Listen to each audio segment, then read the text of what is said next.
अस्सलाम वालेकुम। आज नाज़रीन मैं आपको बताऊंगा कि ये पारे को कैसे साफ़ करना है।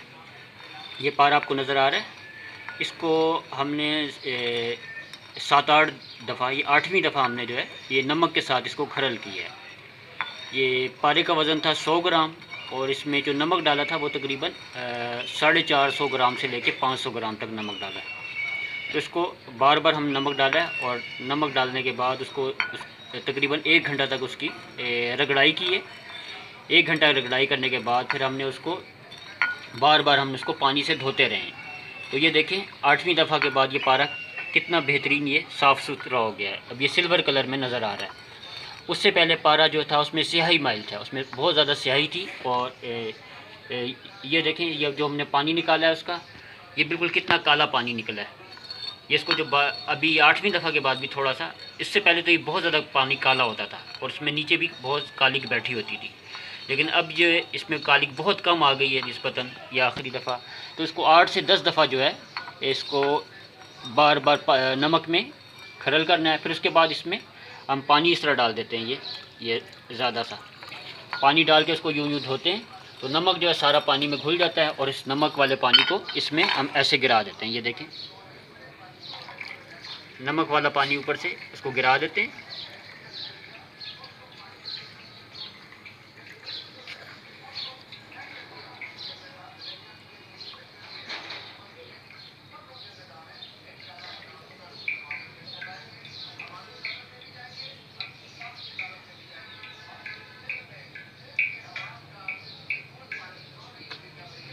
ये नमक वाला पानी हमने गिरा दिया उसका सारा। तो अब ये देखें ये पारा आपके पास ये आ गया। अब इसको मज़ीद धोएंगे ताकि इसमें मज़ीद जो ये नमक और इसमें आमेज़िश है इसको निकाल दें। तो ये मैंने आपको मुख्तसर ये बताया कि पारे को हमने साफ़ कैसे करना है। तो पारे का आसान तरीका ये अपने अच्छी किस्म का नमक, खालिश नमक लेना है और उसमें 8 से 10 दफ़ा इसमें खरल करना है। और जितना आपके पास पारा हो उससे आपके पास जो नमक का वज़न है उससे 5 गुना होना चाहिए। ये मेरे पास 100 ग्राम पारा था तो मैंने आधा किलो तकरीबन नमक हर दफ़ा में लिया है। तो इसको आपने 8 से 10 दफ़ा करना है और इस तरह करने के बाद फिर उसको आपने पानी डाल देना है खरल में और उसमें नमक उसमें हल हो जाएगा। नमक हल हो के फिर अपने पानी गिरा देना है उसका। तो और उसके बाद 8 से 10 दफ़ा के बाद आपका पारा बिल्कुल साफ़ सुथरा हो जाएगा।